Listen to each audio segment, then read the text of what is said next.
अगला जो टॉपिक है इसमें, जैसा आपको बताए थे 3 टॉपिक है जो आपको पढ़ना है डायपोल से रिलेटेड यहाँ पे। तो अगला है टॉर्क, किस पे? डायपोल पे। अगर उसको किसी एक्सटर्नल इलेक्ट्रिक फील्ड में रखा गया है किसी डायपोल को, पहले फिगर समझिए, उससे रिलेटेड सारा चीज़ आपको समझाने की कोशिश करेंगे ताकि बढ़िया से आपके दिमाग में आए। ये डेरिवेशन कुछ लोग को थोड़ा परेशान करता है, कभी कभी स्कूल एग्जामिनेशन में 3 मार्क्स का ये पूछता है, और इससे रिलेटेड कई न्यूमेरिकल्स है, कई कंसेप्ट है, इसलिए ये बहुत बढ़िया से आपके दिमाग में क्लियर होना चाहिए। नहीं होगा तो आप फंस सकते हैं, सो बी केयरफुल, ध्यान देंगे। सबसे पहले सिचुएशन क्या है, फिगर समझिए कि मेरे पास एक ये जो लाइन आपको इस तरह का सीधा दे रहा है, दिख रहा है, ये यूनिफॉर्म इलेक्ट्रिक फील्ड को रिप्रेजेंट कर रहा है कि एक यूनिफॉर्म इलेक्ट्रिक फील्ड है जिसका वैल्यू ई है, डायरेक्शन दिखा रहा है इधर से इधर। अब यहाँ पे एक डायपोल रखा गया है, ये पॉजिटिव चार्ज डायपोल का, उसको ए पॉइंट से, और ये नेगेटिव चार्ज उसको बी पॉइंट से रिप्रेजेंट किए हैं। ये सेंटर ऑफ द डायपोल है जिसको ओ से आप डिनोट कर सकते हैं, लिखे हैं इधर वो। ये गैप 2D है, जैसा हमेशा हम लोग लेते रहे हैं इससे पहले। ये गैप 2D है, मतलब यहाँ से यहाँ का गैप D, यहाँ से यहाँ का गैप D। अब जैसे ही इसको किसी एक्सटर्नल इलेक्ट्रिक फील्ड में इस सिचुएशन में रखेंगे, उससे पहले एक और छोटा सा बात, सॉरी, इधर से ये डायरेक्शन है किसका? इलेक्ट्रिक फील्ड का, और इधर से इधर डायरेक्शन होता है डायपोल मूवमेंट का। याद कीजिए, नेगेटिव से पॉजिटिव चार्ज की तरफ। ये एंगल थीटा है फिलहाल किसी सिचुएशन में, फील्ड और डायपोल मूवमेंट के बीच का एंगल थीटा है, ये याद रखना है। अब इस चार्ज पे देखेंगे तो एक फोर्स लगेगा। हम लोग समझ जानते हैं, ये पढ़ चुके हैं कि किसी एक्सटर्नल फील्ड में जब भी कोई चार्ज को रखा जाए तो उस पर फोर्स लगता है। फोर्स का डायरेक्शन इस बात पे डिपेंड करेगा कि वो चार्ज पॉजिटिव है या नेगेटिव है। अगर वो चार्ज पॉजिटिव है तो उस पर फोर्स किधर लगेगा? जिधर इलेक्ट्रिक फील्ड है। और अगर वो चार्ज नेगेटिव है तो उस पर फोर्स किधर लगेगा? फील्ड के अपोजिट। तो यहाँ पर इस पॉजिटिव चार्ज को इधर फोर्स लगेगा जिधर फील्ड का डायरेक्शन है। वैल्यू कितना हो जाएगा? Charge into electric field. उसी तरह से इस नेगेटिव चार्ज पर फोर्स किधर लगेगा? फील्ड के अपोजिट, QE। दोनों पे फोर्स का मैग्नीट्यूड सेम है बट डायरेक्शन एग्जैक्टली अपोजिट है। तो यहाँ एक बात निकल के आता है कि रिजल्ट, अगर uniform field, net force on dipole कितना होता है? कभी कभी क्वेश्चन पूछ देता है, तो ये हमेशा 0, रिजल्टेंट फोर्स 0, चूंकि इधर जितना फोर्स इधर भी उतना ही फोर्स, डायपोल ये दोनों चार्ज मिलके कंस्टिट्यूट कर रहा है, तो नेट फोर्स 0 है। ये बात हमेशा याद रखिएगा, यूजफुल इन्फॉर्मेशन है। लेकिन अभी फिलहाल हम लोग टॉर्क निकालने पर जोर देना है, उसको समझना है। उससे पहले थोड़ा सा एक बार टॉर्क होता क्या है, ये क्लास 11th का टॉपिक है टॉर्क, लेकिन कई लोग तो 11th पढ़ता ही नहीं है, ये सबसे बड़ा प्रॉब्लम है। तो इसलिए टॉर्क को थोड़ा हम समझाने की कोशिश करते हैं यहाँ पर, फिर वहाँ पर चलेंगे टॉर्क कैलकुलेशन में।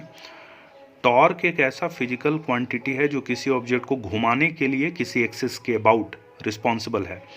मतलब घुमाने से मेरा मतलब क्या है कि कोई चीज़ रेस्ट में है तो उसमें रोटेशन शुरू हो जाए, या पहले से घूम रहा है तो उसके रोटेशन का जो स्पीड है वो बढ़ या घट जाए, तब कहेंगे टॉर्क लग रहा है। कोई भी चीज़ अगर यूनिफॉर्मली घूम रहा है, एक समान यूनिफॉर्म एंगुलर वेलोसिटी से घूम रहा है, तो उस पर नेट टॉर्क 0 होता है।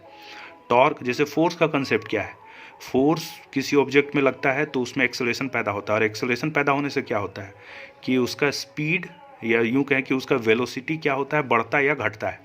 उसी तरह से किसी ऑब्जेक्ट में जब टॉर्क लगता है तो टॉर्क उसके एंगुलर स्पीड, घूमने वाला जो स्पीड है, उसको बढ़ाता है या घटाता है। मतलब अगर रेस्ट में है तो रोटेशन को शुरू करा सकता है, घूम रहा है तो रोटेशन को स्लो डाउन या फास्ट कर सकता है।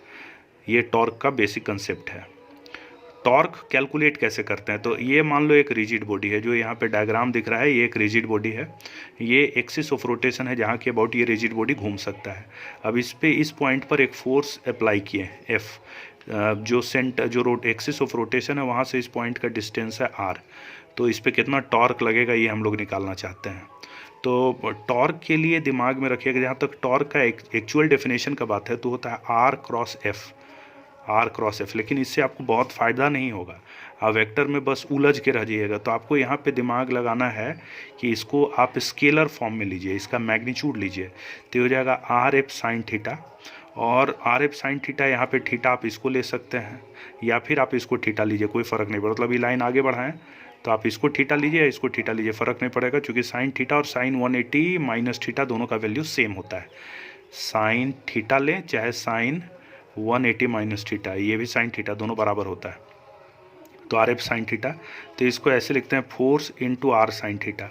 मतलब फोर्स। अब आर साइन थीटा क्या है, देखिए ये जो फोर्स का जो डायरेक्शन है, जिधर फोर्स लग रहा है उसको आगे बढ़ा दिए और यहाँ से परपेंडिकुलर डाल दिए, परपेंडिकुलर डाल दिए। तो ये वाला एंगल अगर थीटा होगा तो इधर वाला भी एंगल कितना होगा, थीटा हो जाएगा। यहाँ से यहाँ तक का दूरी कितना ले रहे हैं, ये एक्सिस ऑफ रोटेशन है, ये पॉइंट है, ये दूरी क्या ले रहे हैं, आर। तो ये हो जाएगा आर कॉस थीटा और ये कितना हो जाएगा, आर साइन थीटा। तो हम लोग टॉर्क निकालने में हमेशा इन दो चीज़ों को गुना करेंगे, एक तो फोर्स कितना लग रहा है वो लेंगे, और फोर्स का जो लाइन ऑफ एक्शन है, मतलब जिस डायरेक्शन के अलोंग फोर्स लग रहा है, डायरेक्शन आपको देखना है, वो डायरेक्शन से एक्सिस का परपेंडिकुलर डिस्टेंस। तो फोर्स गुना परपेंडिकुलर डिस्टेंस। मान लो यहीं रिजिड बॉडी होता है ऐसे और इस पे फोर्स कहीं इधर लग रहा होता है, तो हमको ये लाइन पे परपेंडिकुलर लेना है, ये परपेंडिकुलर। तो फोर्स लेना है, फोर्स का वैल्यू कितना है और ये परपेंडिकुलर डिस्टेंस कितना है। तो फोर्स इंटू परपेंडिकुलर डिस्टेंस, ये सबसे बढ़िया तरीका होता है टॉर्क को कैलकुलेट करने का, ये याद रखिएगा। तो यहाँ पर हम लोग को इस डायपोल पे टोटल टॉर्क निकालना है।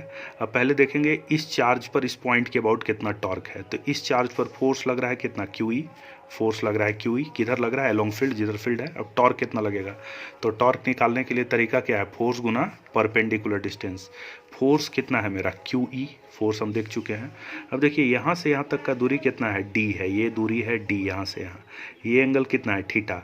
तो ये भी एंगल कितना होगा, थीटा। ये एंगल अगर ये D है, ये एंगल थीटा, तो ये दूरी हो जाएगा D का कॉस थीटा और ये परपेंडिकुलर, ये वाला डिस्टेंस हो जाएगा D का साइन थीटा।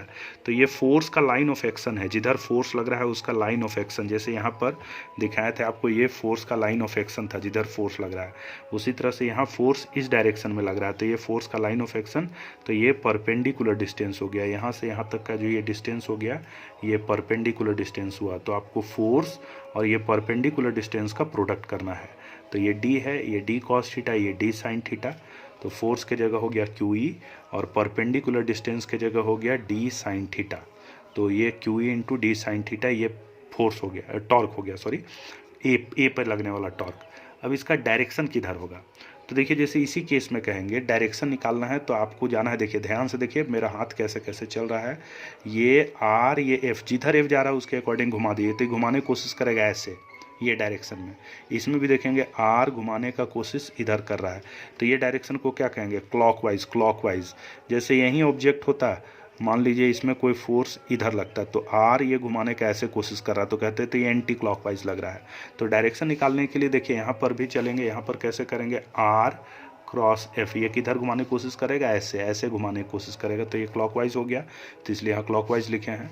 उसी तरह से B चार्ज पे लगने वाला फोर्स कितना हो जाएगा, फिर से QE, B चार्ज पे लगने वाला फोर्स QE किधर लगेगा, opposite to the field, field के अपोजिट लगेगा।